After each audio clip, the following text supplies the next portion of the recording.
Après avoir passé des années à regarder les errances sentimentales d'adolescents hétérosexuels, Love, Simon, sorti en France le 27 juin 2018, m'a offert pour la première fois la chance de me sentir totalement représentée par une œuvre cinématographique.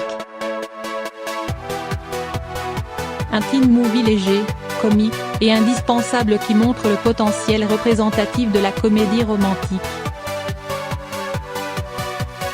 Par Gabrielle Piozza. L'année de mes 16 ans a été fondatrice. En seconde, j'ai appris à accepter le fait que je suis homosexuelle. Cette réalisation faite, j'ai quitté la fille que je fréquentais à l'époque, et j'ai commencé un long processus de coming out. J'allais chercher, un par un, certains de mes amis, pour leur annoncer, le plus souvent au cours d'une soirée, lorsque quelques verres d'alcool m'avaient rendu plus courageux, que j'aimais les hommes. Puis, au cours d'un voyage scolaire, une de mes confidentes a jugé bon de propager la nouvelle. Son intention n'était sans doute pas d'être méchante, mais peut-être de me rendre la tâche plus facile, de simplifier mon coming out. Je me rappelle avoir compris, dans ce bus perdu au milieu de la campagne anglaise, que la quasi-totalité des personnes qui m'entouraient en savaient bien plus sur ma vie que je ne le souhaitais. Bien plus que n'en savait ma mère, et bien plus que je n'en savais sur moi-même quelques mois auparavant. Je sentais les larmes, que je tentais de réprimer, monter, tout en étant incapable de réagir. Incapable de crier, de répondre, de m'énerver. 6 ans plus tard, Love, Simon, teen movie adapté du livre Moi, Simon, 16 ans, Homo sapiens de Becky Albertalli sort en salle, et me renvoie à cet épisode, l'un des plus traumatisants de ce processus d'acceptation. Cette comédie raconte, entre autres, le coming out forcé de Simon Spion, 16 ans. Lorsque l'un de ses camarades tombe sur ses échanges virtuels avec un dénommé Blue, il décide de le faire chanter et fait fuiter, finalement, les messages. Love, Simon, sorti en mars aux États-Unis, a reçu de nombreux éloges et a rapporté 40,8 millions de dollars. Une victoire pour un film que certains qualifieraient de niche, l'histoire d'amour entre deux adolescents homosexuels. Minces sont les chances que le film remporte de nombreux prix, oubliez Call Me By Your Name ou 120 battements par minute. Love, Simon est un film pour adolescents façon John Hughes que l'on qualifierait difficilement d'intellectuel ou de militant. Il est pourtant d'une importance primordiale. Pour la première fois, la romance homosexuelle n'est pas tragique à la Brokeback Mountain, ni abusive, ni reléguée au second plan pour assurer un tampon inclusivité au film. Elle est simple, banale, magnifique. Les autres films restent indispensables à la lutte LGBTQ+, mais un film comme Love, Simon innove en visant une cible définie, tout en reprenant les codes d'un genre mainstream. Ce sont des foules adolescentes qui se sont rendues, et se rendront, dans les salles pour voir cette comédie. Une chance que je n'ai pas eue à mon époque. Je me rappelle avoir passé mes jeunes années à consommer des tonnes de séries pour adolescents, de comédies romantiques, de livres en tout genre, sans jamais pouvoir m'identifier pleinement. Souvent, par défaut, je me sentais plus proche des protagonistes féminins, simplement car je me retrouvais plus ou, surtout, moins dans le rapport aux hommes. Il y a eu quelques personnages homosexuels dans les œuvres qui ont façonné mon enfance et mon adolescence. Willow, dans Buffy contre les vampires, quelques-uns dans Glee moins, mais comment s'identifier à des stéréotypes toujours relégués au second, voire à l'arrière-plan ?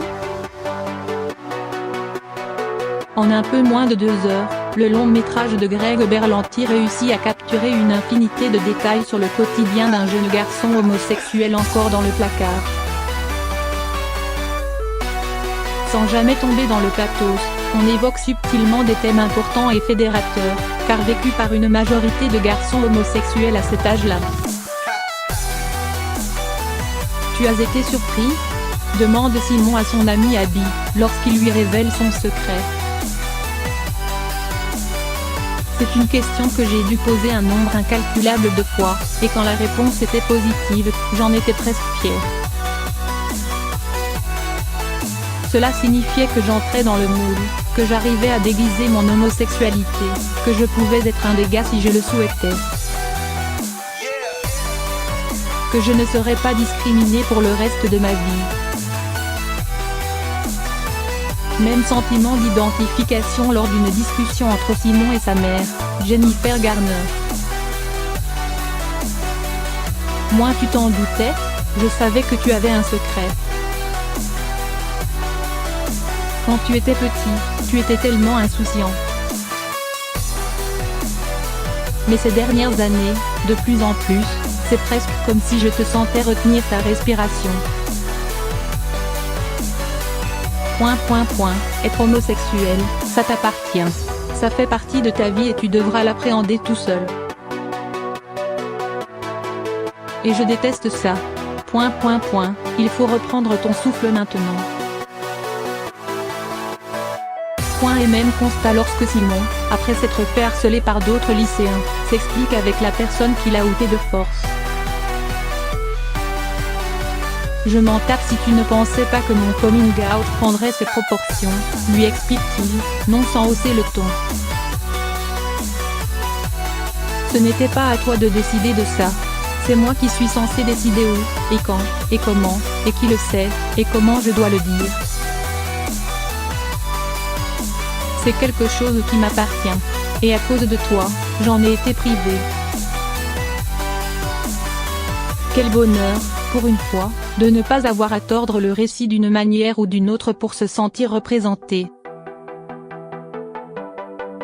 De pouvoir, face à l'écran, se dire c'est ce que j'ai ressenti, je comprends cette situation car je l'ai vécue ou voilà ce que j'aurais dû dire moi, bref, bénéficier de la dimension cathartique du cinéma. Jusqu'alors, nous étions souvent privés de ce sentiment d'identification à l'écran. Il était inexistant, ou parsemé au sein d'une histoire trop spécifique pour parler au plus grand nombre. Par le biais de la comédie adolescente, Love, Simon fait entrer une partie de la communauté LGBTQ+ au centre du dialogue. Certes, tout le monde ne se sentira pas concerné de la même manière par ce film.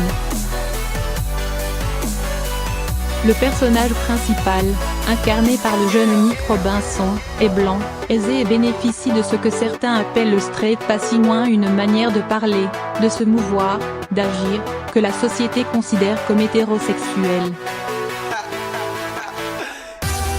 Il n'est pas exempt de critiques, que ce soit sur la forme comme sur le fond. Toutes les questions abordées ne trouvent pas une réponse optimale. Mais elles sont abordées. Il faut espérer que nous entrons dans une ère où la communauté LGBTQ+ n'est plus un argument marketing et bien un sujet. Les chiffres et les récompenses sont là, il ne faut pas craindre la niche.